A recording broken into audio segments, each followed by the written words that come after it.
It's go time.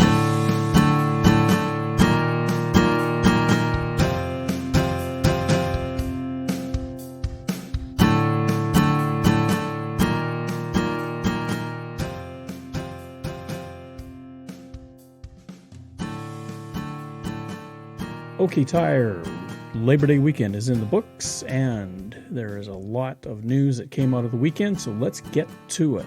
Welcome, everyone, to Third Down Gamble. Don Charbon along with Heath Graham. Glad you're back with us as we get down to the stretch run in the Canadian Football League here in 2023. First and foremost, I guess, we go back to Labor Day Sunday, Roughriders versus the Blue Bombers. A great game, great finish.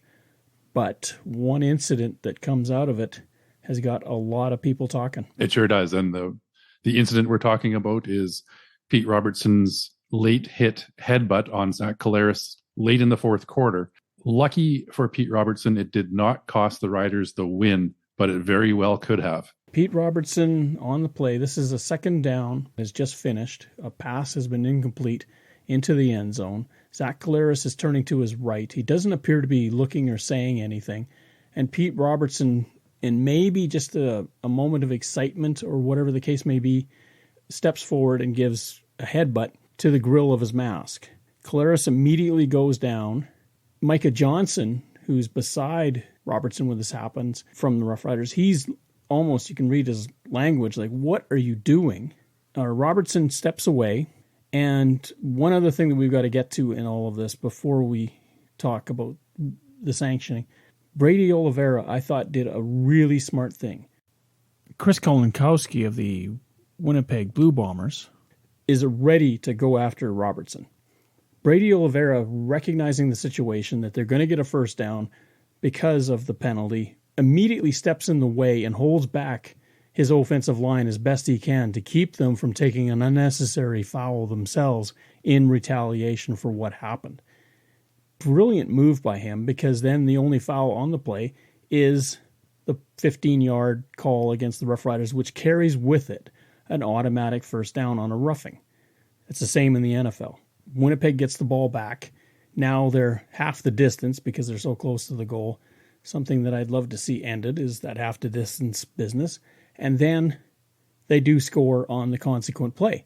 Robertson gets a one-game suspension on Monday morning from the Canadian Football League. A lot of people felt very happy about that.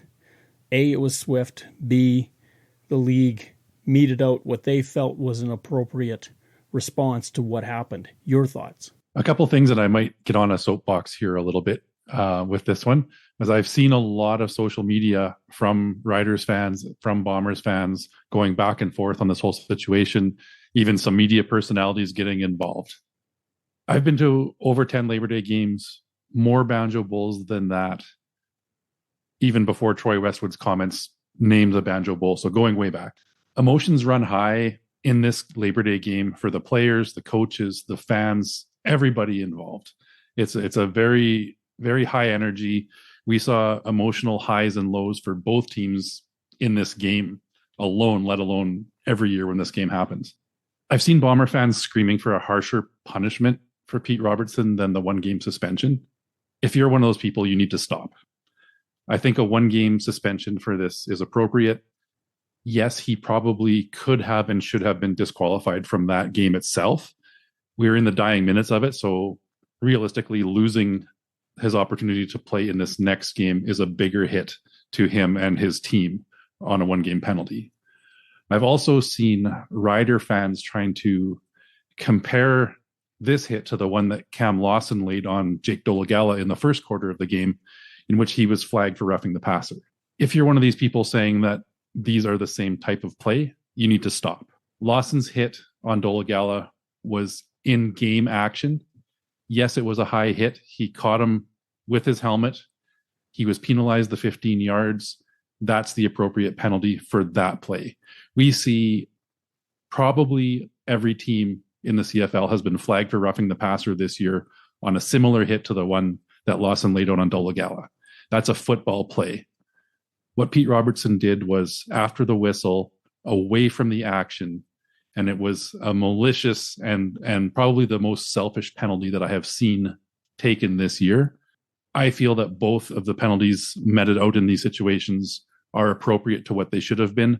The bigger question to me is how the on-field officials missed the headbutt from Robertson on Collaros. That is a great question. You and I both were in stadium. We were both as well persons that did not see what happened. I remember turning to you and saying, Collaros has gone down. I wonder what happened. But I didn't put two and two together that anything else had happened. It wasn't until my wife, who's just been fantastic, she's such a sweetheart. I come home and there's a snack waiting for me, a 3.5 hour drive from Regina, midnight, and she's waiting up for me. It's just wonderful. Texts me and says, do you know what happened? And no, it's not going to be replayed apparently on the big screen at the field either, from what we later find out as we're watching. She tells me that TSN has shown that Robertson has headbutted Collaros, and I'm just befuddled. What for? And it's not until I get home, she's got the TV actually queued just before the moment that this all begins, so I get to see it for myself. And yes, you look at this and you go, what was he thinking? Now, it just looks like it was, if you want to call it an adrenaline rush, whatever the case may be, but why he did it, I don't know. Pete Robertson is not that guy, though. He's not a guy that's had a reputation of doing anything like this. It seems so out of character for him, and this is where I just don't understand what was going through his mind. Everybody has a brain fart every once in a while. Apparently, that was his. On field, Ben Major and the rest of the crew, just like us, were looking in the end zone, checking to see if that ball had been caught, everything like that. The play had moved down the field. This happens amongst a bunch of players and in behind the pack where the officials happen to be standing on the other side. That's probably why they missed it. This gets into the question of the booth. I talked a lot about subjective calls with the booth. The booth this time, in this circumstance, has to be involved. The play is out. The booth can get involved as far as I'm concerned, because you got to watch for stuff like this happening around the field. That I find fine. I even said it last week. If there's a brawl, a melee, the booth definitely has to be involved. I just don't like them getting involved in pass interference, whether a guy was stopped, stuff like that. This one, you could tell when Ben Major made the announcement, he was almost fuming. Now, whether that was because he was told what would happen and it really bothered him, or that he missed it and really bothered him, who knows? But he was not going to listen to the crowd on this one. He wasn't. And unfortunately, the in-stadium replays at Mosaic seem to consistently not show those kind of controversial calls. And all that really does is it gets the fans in the stadium more riled up and more confused. And because this penalty happened so much away from and after the play, a lot of those 30+ thousand fans missed it too. And all they're doing is now they're reacting to the booth making a call. It was a disservice to not show what happened. So people, the cooler heads in the stadium, at least going, oh, okay, well, that deserves a penalty. And we're not seeing that until after. As I said, you've got media personalities trying to defend it and shrug it off as no big deal. I will defend Pete Robertson. You're right. He does not have the reputation of a dirty player who does this time and again. Those guys all seem to play for the Ticats now. And Robertson is a Rough Rider. So he has admitted after the game that it was a selfish and stupid play as well. He seems to have accepted his fate in this situation. Unfortunately, what it has done is it has taken away from what should be a great team victory for the Rough Riders. And we'll get into that a little bit later on. Jake Dolagala had a fantastic game as the third string quarterback, leading that team to a huge win on Labor Day. But we, like many others, are leading with the headbutt story. It is unfortunately one of the things that has to happen when such an event occurs. Everybody has an opinion. Everybody who seems to want to hear an opinion. It was shocking to me to see that when I got home. And my reaction once I got the text from her was the same. What was he thinking? Why do that? so many people in our section didn't know, and I relayed the message to them, and you could tell that people went, oh my.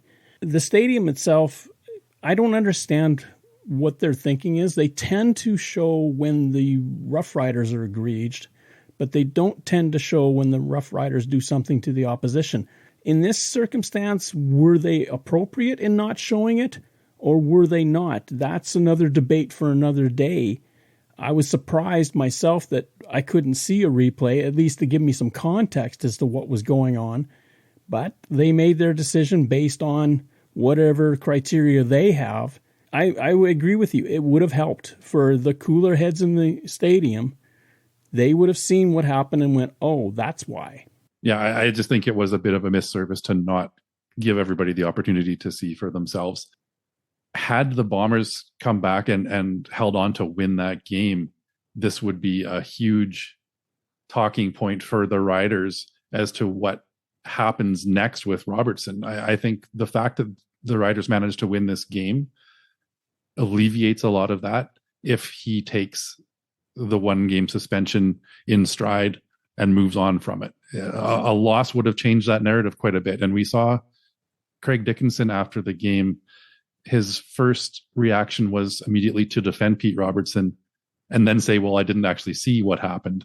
And I'm not sure that he's walked any of that back yet or not. He seemed to continue pursuing his opinion that the Bombers do a lot to try to draw these penalties from other players.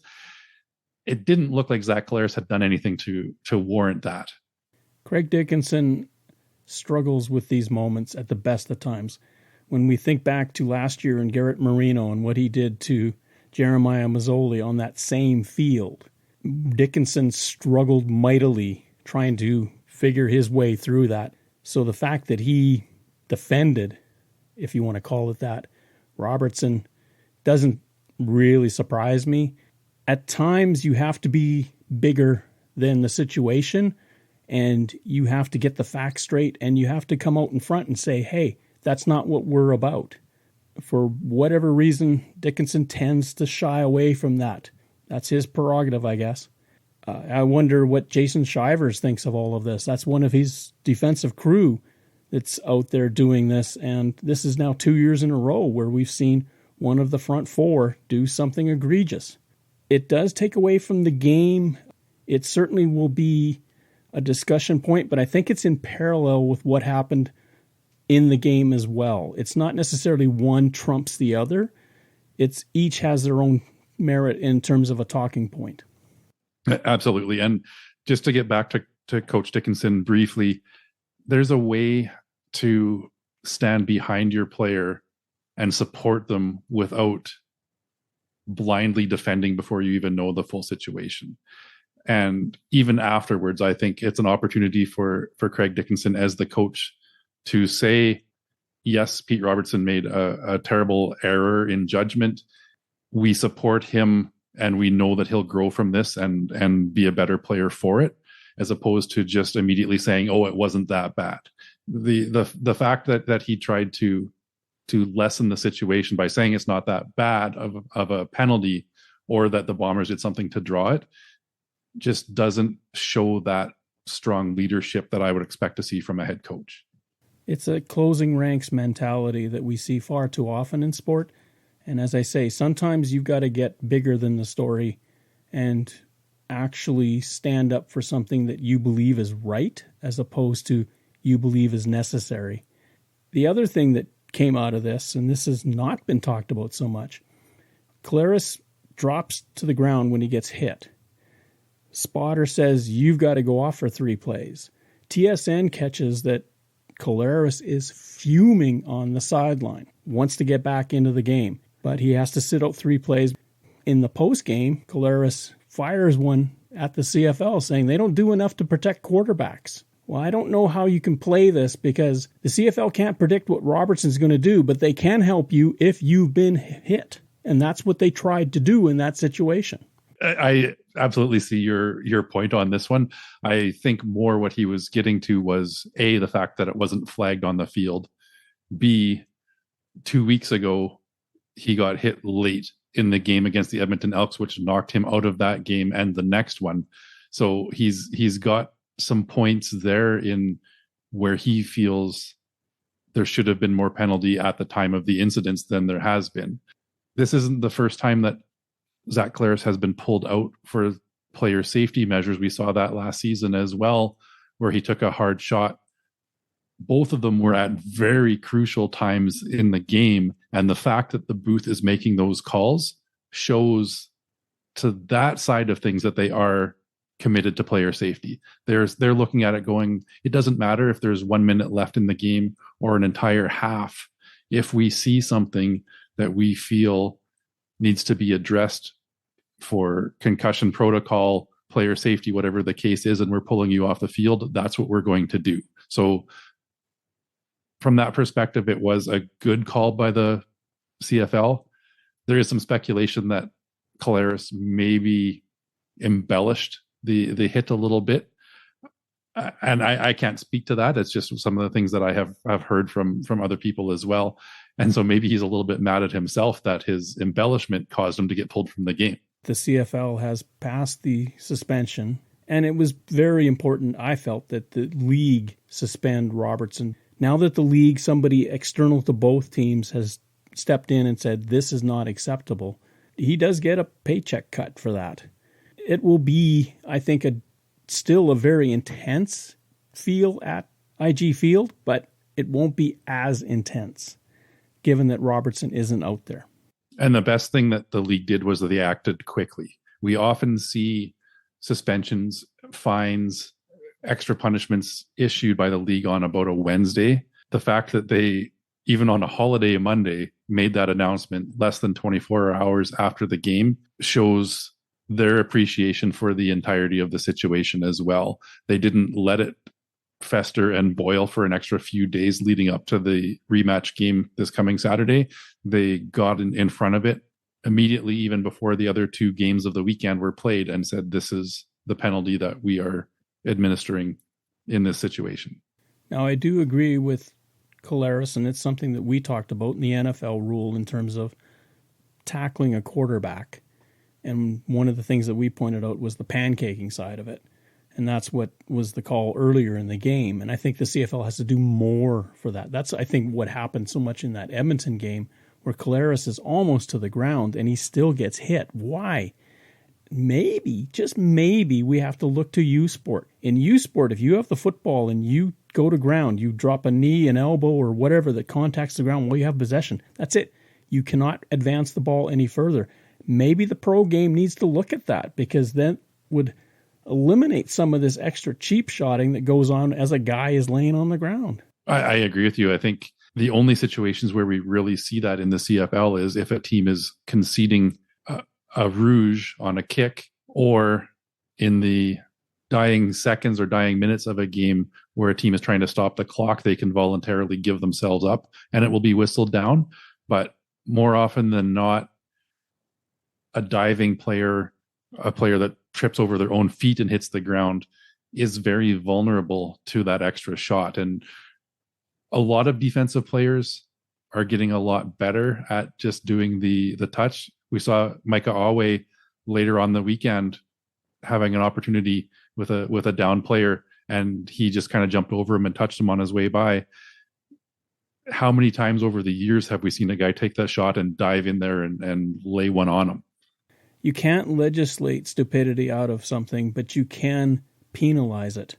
And over time, that is going to give pause to coaches, to teammates, saying, watch out, you can't do this anymore because it's going to cost us dearly.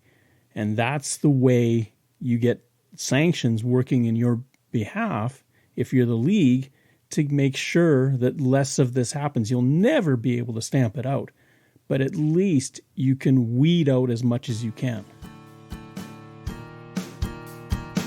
Second down. OK Tire Labor Day weekend first game was the BC Lions in Montreal to take on the Alouettes on Saturday night. BC with a 9-point win, 34-25. Turned out to be a very interesting game. If you're an Alouettes fan, how many questions do you have about the team under the quarterbacking leadership of Cody Fajardo after this one? I think you have to begin questioning it. We saw Fajardo injured earlier this season, and Caleb Evans came in and ran that offense quite effectively.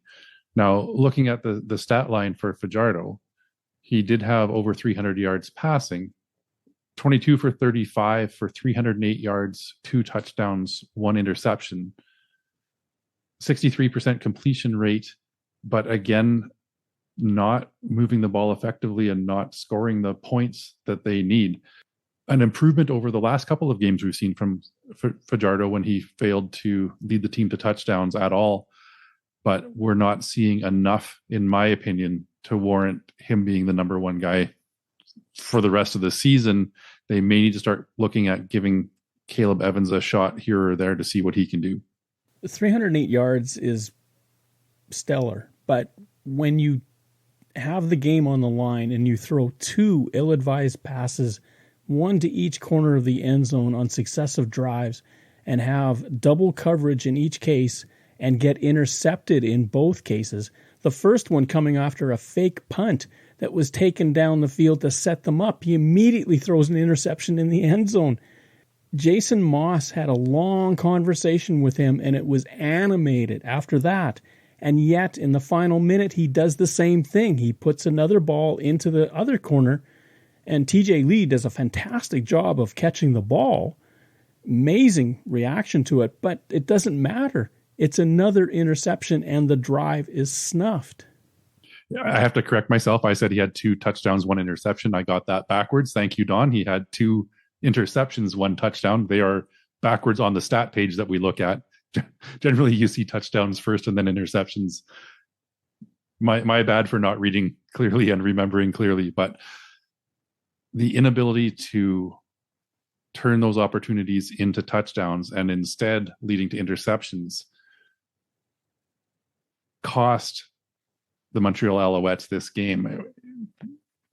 BC played a great game. I'm not taking away from them and saying that they would have lost or should have lost had those mistakes not happened, but you have to take charge and convert those to touchdowns, or at least protect the ball and get a field goal out of the situation instead of throwing those end zone picks. It's kind of an all or nothing approach when you get within 25 yards of the goal line. This was something that Vernon Adams, when he was in Montreal, he was guilty of as well, that you immediately try to hit the long route to the deep corner of the end zone so that you score quickly. You don't need to. The Alouettes were not in a dire situation, especially on the first, after the fake punt. They did not need to score the very next play. They could have got a couple of completions and even had Stanback run it in. William Stanback, let's give a shout out to him. What a great night he had for the Alouettes. And I wonder if he kind of extended his career there, because he had been struggling up until that night, and he came up big. He did. We've seen his numbers drop substantially at the start of this year. He missed a big chunk of 2022 with injury. 8 carries for 102 yards, so a 12.8 yards per carry average with a 69-yarder in there and a touchdown scored. So a great night for him. He's a player that even 2 seasons ago I thought was one of the top 2 or 3 running backs in the league. Drastic drop off. So great to see him bounce back with this one. The last couple of weeks, he's slowly started to creep back up and really showed it this week that he is still an elite player when given the opportunity. Now for Vernon Adams Jr., emotional night coming back to Montreal, a team that he'd been with quite a bit for the previous few years. 21 of 33, he went 306 yards, but the difference between him and Fajardo, 3 touchdown passes, 2 of them to Alexander Hollins that were key to the Lions. And even though the Lions went down in this game, they settled down and got the lead back, and their defense hung in as it does. Montreal, again, an inability to beat the teams with a better record than them in the standings. Yeah, all of their losses so far this season have come against BC, Toronto, and Winnipeg. So they've really got themselves kind of stuck in that next tier. not sure where they belong. And some big games coming up for them are going to be against teams like the Roughriders, teams like Hamilton, who's now won a couple of games, and really see how that plays out, if they're still capable of beating those teams or if they're going to slip a little bit further down the hierarchy. We move to Sunday and the Labor Day Classic in Regina as the Blue Bombers and the Roughriders go toe-to-toe again, 32-30 in overtime. What a football game that was. Aside from what we just talked about in first down, it had everything else you would want in a game, and my goodness, was it exciting right down to the overtime. It was. I found the first half a little bit streaky and not really a cohesive, exciting half, other than the first play of the game where Brett Lothar comes out with an onside kick and the Riders immediately go on offense. That was a great call. I don't know if it was Lothar seeing something and calling it himself or if it was a game plan going in, but a great way. I just kind of turned to you and just said, it's a Labor Day game. Here we go. And that second half and overtime was as exciting of football as you will see. It's the 58th time that these two teams have met on Labor Day. Saskatchewan leads the series 38-21, and this is the 33rd time that a game on Labor Day Sunday has been decided in the last 3 minutes, or in this case, overtime. Now, Saskatchewan had a slow start, as you mentioned, so did Winnipeg. They picked it up in the second quarter. Both teams started to get a touchdown.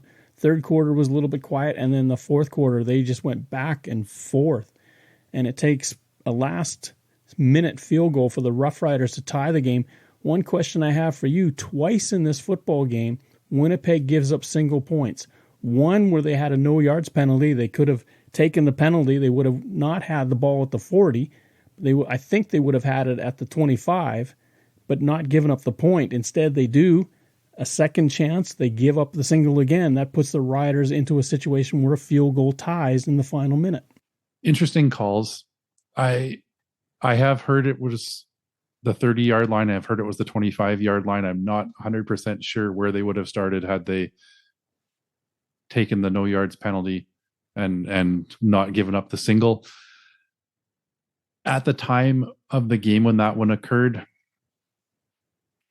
I'm kind of fine with either call. I probably would have not given up the extra point myself. Hindsight is 2020. The second single that they gave up that brought the Roughriders to within 3, I believe, was partially on a misplay by the kick returner. Unfortunately for the Bombers, Jamal Parker and Craig McRae are not Janarian Grant. He did kind of let the ball bounce. Probably could have. I mean, it got past him. It went over his head. And in both circumstances, he had his back to the team that was charging down to cover it. He was wanting that ball to go into the end zone. He got what he wanted.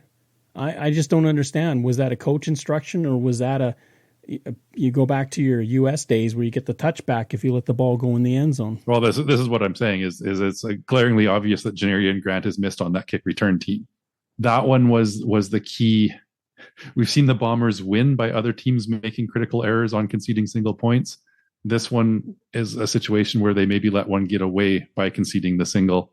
Zach Collaros finishes with 13 of 26 for 279, an interception almost right at the beginning of the game, but 2 touchdown passes.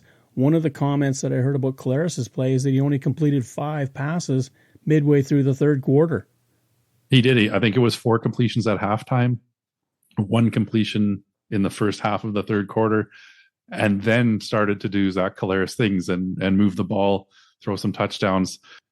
We had a game last season where the Bombers won with him completing, I believe, 7 passes. It was a ridiculously low number. And if we were in that situation again where he got them back into the game, you have to look at the total yards that he put forward. So not a bad total, but a really slow start. And other than the one game against the BC Lions, you could say that that's one of the weaknesses that the Bombers have had this year, is an inability to get that quick start. On the other side, and my phone was lighting up with people talking about how Jake Dolegala had ice in his veins. 22 of 39 for 326 yards, but no touchdowns, no interceptions. One of the things that drives me nuts about quarterback efficiency ratings is that they base touchdown passes as part of the calculation, which I think is just bogus. What difference does it make if you throw a touchdown pass to tell me that you're a better passer than the other guy? The ratings, Zach Collaros with 2 touchdown passes and interception was 98.1 on 13 completions, 22 completions for Dolegala, nothing on the stat line otherwise, and he's 83.9. So he's lesser in the scoring ranking because of what? He didn't throw a touchdown pass? What difference does it make? I guess it does show efficiency, but at the same time, you could get your team down to the 1 yard line on every possession, and then your backup comes in, poaches all of those fantasy points, and falls into the end zone, gets you your touchdowns. It's an algorithm and a formula that I'll never completely understand. I don't often look at QB efficiencies as my determination of who had a better game. We saw great plays from both quarterbacks. We saw some inconsistent play from both quarterbacks. One thing I will say about Jake Dolegala, I agree, he was very calm and looked like a veteran in there. He didn't have really any kind of panic. He didn't make any senseless plays. He protected the ball really well. He, under the circumstances, performed better than I think most would have expected.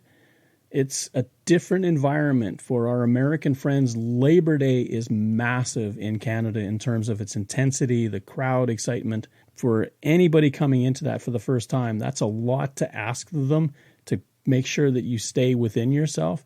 Dolegala, for the most part, did. You could tell he was a little bit nervous because there was a lot of passes that went way over the receivers' heads. Let's give some credit to Jamal Morrow, who had an all-round day. 9 rushing attempts for 37 yards, but he also had 4 receptions for 76 yards, and he almost scored the go-ahead touchdown with 50 seconds to go. One thing I thought really hurt the Blue Bombers was a couple of their defensive backs, namely Demario Houston and Winston Rose, were really looking to ball hawk and undercut some routes, and they got torched for them. We saw the Riders deep in their own end on a second down play. Demario Houston tried to undercut one, and it led to a 37-yard completion to Mitchell Picton. It was really only about a 3 or 4 yard throw, but that undercut got him lit up, and it was a long time before his support managed to track Picton down. Unnecessary roughness penalties ruled the day in this football game. 10 were called, 3 against the Blue Bombers, 7 against the Roughriders. Just shows you how much intensity is involved in this rivalry. Of course, they've got the back-to-back coming up. Who knows what will be happening in Winnipeg when it comes to that. We've seen incidents in Winnipeg, namely Andrew Harris being involved in ripping a helmet off a player in the Banjo Bowl. And let's give Jackson Ford some credit on the final play of the game, where just the moment before, Zach Collaros had finally looked like the Zach Collaros of old and hit Kenny Lawler on a deep route to tie the game in overtime. But of course, Saskatchewan had made their 2-point convert, and by rule in the CFL, if you score a touchdown in overtime, you have to go for 2. They're trying to get the games wrapped up as quickly as possible. And Saskatchewan surprised, I think, Collaros and came with a safety blitz. Jackson Ford comes around the edge and just gets a hand on that football. It wobbles away, and the Roughriders win the game 32-30 based on that play alone. And for Jackson Ford, who came in midway through the game, he really had a stellar moment. He did. It's great to see players like that get the recognition. It was also interesting in overtime. The Roughriders methodically came down the field and scored the touchdown. Winnipeg gets the ball on the 35. One play, boom, Collaros to Kenny Lawler in the back of the end zone. Kind of shows the quick strike ability that Winnipeg does have. Unfortunately, both Collaros and Dolegala struggled on the deep balls in this game. Dolegala had a tendency to overthrow. Collaros had a tendency to underthrow. The offensive coordinators continued to try those deep passes. I think that is what led to some of the lower completion percentages you see from both those quarterbacks, but they certainly took their chances on the deep routes. Nick Dembski, who has played on both sides, in Labor Day matchups, 5 receptions for 118 yards. He had an amazing night. Dalton Schoen, who took a beating by the Roughriders, 3 catches on 6 targets for 68 yards. Tevin Jones was the leader for the Roughriders with 5 catches for 96. But you look at the Rider stats and they're spread out all over the place. The one thing that Dolegala did was he moved the ball around to different receivers. You couldn't really key on anybody. That was great play by him. You see a tendency sometimes with these younger quarterbacks. They find the one guy that they've been most comfortable with, and they go to him again and again and again. Sometimes it works out, sometimes it doesn't. But what we saw from Jake was his ability to spread the field and look at different targets all throughout the game. The early game on Monday saw the Toronto Argonauts go into Hamilton to take on the Tiger Cats. Pretty big crowd there to watch, but it's the Argonauts that spoil the party, 41-28 over Hamilton. Tiger Cats were caught off guard by how tenacious the Argonaut attack was in the first quarter. Toronto leading 17-0 before 15 minutes were up. The attendance was 25,381, which is the largest crowd in Tim Hortons Field since it opened. Great to see that kind of support on the Labor Day weekend. Mr. Money, Chad Kelly, now the highest paid player in the CFL, came out and delivered on this Labor Day game. As you said, a really quick start for the Argonauts. Hamilton got 17 points down before they really knew what hit them, and it was a long road back to try to get back into this one, and they just couldn't pull it out.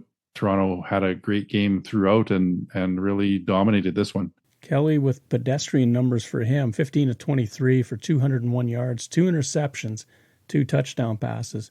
Taylor Powell went the distance for Hamilton, 30-42 for 296, an INT and 3 touchdowns. Unfortunately for Taylor, he had been on the winning side every time he'd thrown a touchdown pass in previous games this season. Didn't work out so well. And a couple of those touchdown passes were late in the game when the Ticats were trying to rally. Toronto never looked threatened in this football game. They didn't. And you say pedestrian numbers for Chad Kelly, but this is kind of what he has done this season. He hasn't had a lot of games where he's threatened to put up 400 yards. He's completing somewhere between 15 and 20, 22 passes. He's getting the job done. He's also had a very calming presence for this Toronto Argonauts team. Let's look at the other quarterback for the Toronto Argonauts, AJ Ouellette, 1 for 1 for a 26-yard touchdown and a perfect 158.3 QB efficiency rating. There's your rating, Don. A perfect score for AJ Ouellette. It just illustrates my point even further. He found Dijon Brissett in the end zone. Some people were questioning why the Argos would show that late in the game, especially when they've got the game in hand. But I don't argue with it, because one of the things you want to do is have defenses guessing. And now, don't you think that every time AJ Ouellette rolls to his right, that there's a thought in these defenders' heads that he may just throw it over our heads, and maybe that'll create running lanes for him? It might. I don't mind the call at all. And one thing I've always loved about Labor Day weekend in the CFL is you often see some unorthodox or trick plays or things that you don't normally anticipate. So we had 2 non-quarterbacks throw touchdowns this weekend. We had a start of a game with an onside kick. You see a little bit of everything on Labor Day. We finish in Calgary with the Stampeders and the Elks wrapping things up in McMahon Stadium. A decent crowd there. I think it got hurt by the fact that there was smoke in the area, and that cut down the numbers just a little bit. The two teams have been meeting in Labor Day games since 1949, when the Edmonton franchise rejoined the CFL, or CRU at that time. And they were each at 30 wins and a tie going into this football game. So this was the rubber match.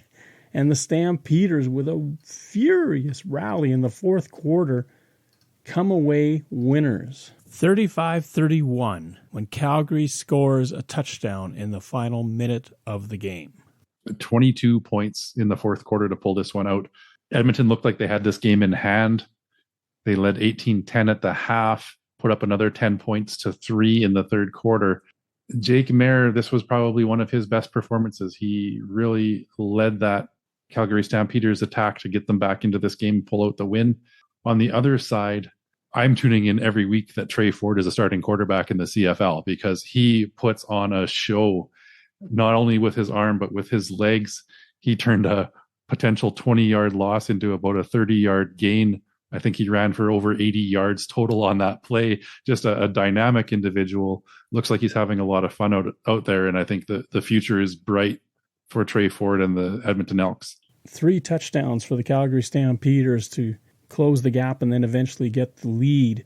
One of the things that won't show up in the stats line, but a huge third down gamble by the Stampeders where Maier finds Reggie Bagleton down the field, and Bagleton makes a great catch.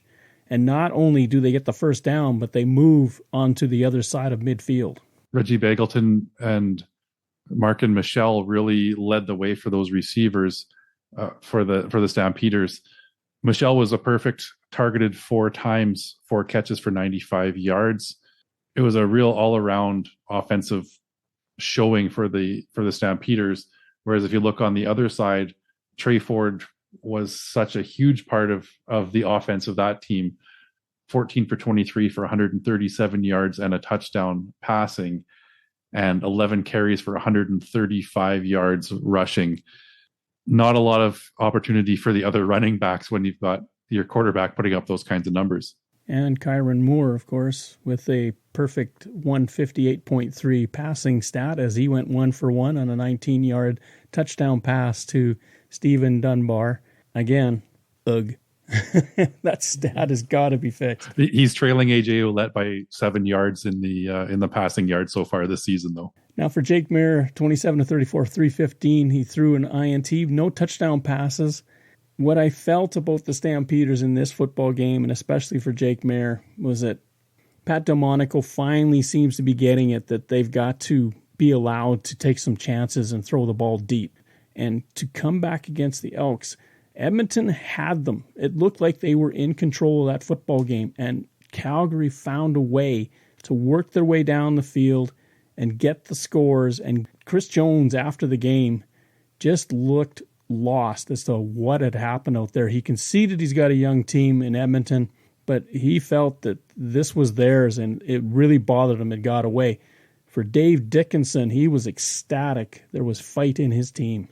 Bagleton had a 25-yard reception. Mark and Michelle's long was 52 yards. Kadeem Carey, the running back, had a 22-yard catch. Dedrick Mills had a 20-yard catch. Markeith Ambles had a 21-yard catch. So we have seen some changes in that Calgary offense, and they're starting to see the benefit of taking those chances. They were very conservative in the first half of the season. The record reflects that they were not putting up the points necessary. Maybe this is everybody clicking and everybody on the same page. Again, for Edmonton, it's another lead that's blown. They were up 28 to 13 going into the fourth quarter. It's got to hurt, but again, it's part of the learning curve. When you win, you do it because you've done X, Y, and Z properly. In this case, they got the X right, they got the lead. They got the Y right, they were leading going into the fourth quarter. The Z was they didn't finish. I think that will come. It's amazing, even with this loss, the turnaround that we've seen in the Elks in the last 4 games of the season. They had a 2-game win streak. They had a 22-point lead against Winnipeg. They had a big lead against Calgary. Just didn't quite finish those ones off, but they are learning. Maybe I was too quick early this season to dismiss the Chris Jones experiment. We'll see how the rest of the season goes and moving forward. But Trey Ford certainly looks like he is the future of this team right now. Third down.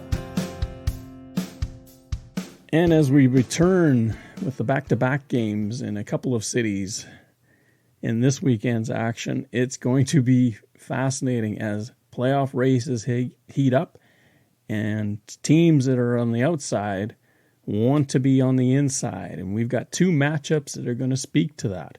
First, on Friday night, the Ottawa Redblacks, who are coming off the bye. Teams are 11-3 coming off the bye this season. Red Blacks are 3.5-point favorites over the Tiger Cats. Fair, not fair, home team bias? The Red Blacks are coming off a bye. They've also lost 5 straight games. I don't know where the Red Blacks stand. The luster has worn off of the Dustin Crum experience. Hamilton is a really tough one to figure out as well. They went into BC and beat up one of the best teams in the league and then got dominated by the Toronto Argonauts. This is a tough one. I'm going to go with the teams coming off the bye momentum in this one. I'm going to take the Red Blacks, and they will cover the 3.5. Ottawa's thrown the fewest passes of distance, 20 yards, 30 yards plus. They are 9th of 9 in the league. It's a surprising stat considering that Kahari Jones is their offensive coordinator, and you remember what magic he had with Vernon Adams Jr. in Montreal. The hesitation with Dustin Crum, I think, has got to be removed. They've got to open up this offense. They've got to let him throw it deep. If they can do that, then I think Ottawa is well justified as being the favorite. Hamilton's defense took a bit of a pounding by the Argonauts. They got exposed, but you learn from those mistakes. Scott Milanovich is their offensive coordinator. Hamilton is putting up more and more points every time out. Fun game to watch. I'm going to go with the home favorite. Coming off the bye, Ottawa has to get off of that losing streak. And if they want to be in the conversation in the playoffs in the East, has to be now. If they don't win here, they're not going to catch Hamilton. 3 games on Saturday, starting out east in BMO, where the Argonauts are hosting the Alouettes. The Argonauts 10.5-point favorites. It's not a situation where Montreal can't do anything about this. It's a question of will they? And again, this is that situation where the Alouettes have not beat any of those top 3 teams in the league. That's going to continue this week. I like the Argonauts in this one. I'll take them to cover. I think it's going to be a big win and a lot of points scored for the Argonauts. We'll see what Cody Fajardo can do with that offense for the Alouettes, but I like the Argos big. The Argonauts beat the Alouettes in Montreal earlier this season, and they used the long ball to do it. Don't be surprised if Toronto does to Montreal what they just did to Hamilton, go after them early and build a big first quarter lead. I'd be hard-pressed to believe that Montreal can get inside that 10.5, especially if Cody Fajardo is making poor decisions like he did against British Columbia. The Argonauts will make it a long night for the Alouettes offense. The middle of the 3 games is Saskatchewan at Winnipeg in the Banjo Bowl, so named by Troy Westwood many a year ago. Winnipeg at home is 9.5-point favorites. Typically, Winnipeg wins this game going away. Is 9.5 not enough? Last time I picked Winnipeg to not cover the spread, they ended up beating the other team by 30 points. So in this one, I like Winnipeg on the bounce back. Emotions are going to be high given what happened in that Labor Day weekend game. Of those 2 teams, Winnipeg plays a strong game, but seems to have the discipline figured out. Saskatchewan has some discipline issues. We saw, even if you look at the discrepancy in those major fouls in this previous game, it was 3-7, and 2 of those 3 of the Bombers were offsetting, meaning they took a Rough Rider with them, and those penalties didn't actually count for any yards.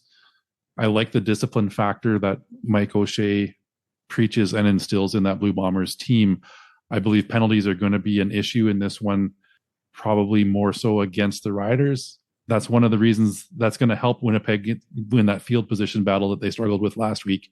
I like Winnipeg to win this one and cover. Winnipeg, if you recall, lost big to BC. Next time BC was in town, they blasted them with deep balls from the word go and beat them running away with the football game. This game, Winnipeg is likely to do the same thing. Buck Pierce is going to ask Claris to hit that deep ball and put the Riders down early and get the crowd really into a frenzy, and hopefully for the Winnipeg cause, keep the Riders at bay because of that. Is Saskatchewan in that upper echelon group that they can go into Winnipeg and beat them? This is their opportunity to say, hey, we are. One of the buzzwords you talked about, discipline. Saskatchewan, that's not their forte. They do take roughing penalties, and a lot of them. They have to be disciplined, especially in that hostile environment. If Winnipeg gets out to an early lead, this game is going to be a blowout. But if Saskatchewan is tight at halftime with them, there's a real chance that the Roughriders could pull the upset. Having said all that, Winnipeg to cover. The final game, Calgary and Edmonton. It's almost a pick'em. The Elks are 1.5-point favorites at home. Huge game again, playoff implications all over the place. If Calgary manages to win this game, Edmonton is almost out of the conversation in the playoffs. They'll have lost the season series to Calgary. They'll have fallen further behind the Roughriders. They're in tough. It's amazing that we're at a point now where the Elks are favored at home after ending that losing streak. I don't pick the Elks at home often. I've been right more often than not. However, I'm going to shake things up this week. The Elks have the chance to split this home and home series. Trey Ford at home with the crowd fired up, the rejuvenated Edmonton Elks crowd behind him. I like Edmonton in this one. It's not very much of a spread, so I'm going to take them to cover it as well. Typically, this rematch is well attended in Edmonton. Calgary traditionally does not do well in the rematch in Edmonton. More often than not, this series will split in these two games. For the Stampeders, the one thing they cannot afford to do is get behind the way they did at home. If they're going into the second half or the fourth quarter trailing by 15, there is no way they are going to win that football game. I'm going to take the Elks at home. I think they're incentivized. And again, it's desperate times for them. They have to win this game to even be considered in the conversation for the playoffs in 2023. You're at 2 wins. You're just too far back.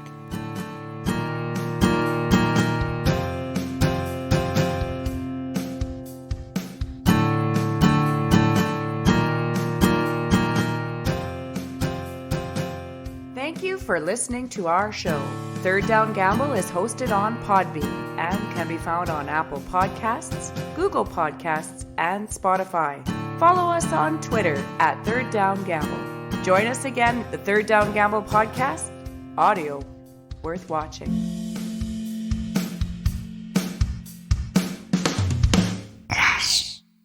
Third Down Gamble uses the expert resources provided by Canadian Football League player and game statistics for analytics, game notes, and statistics, and 3downnation.com for news, insight, and in-depth analysis. Please visit cfl.ca and 3downnation.com for the most up-to-date information on the Canadian Football League.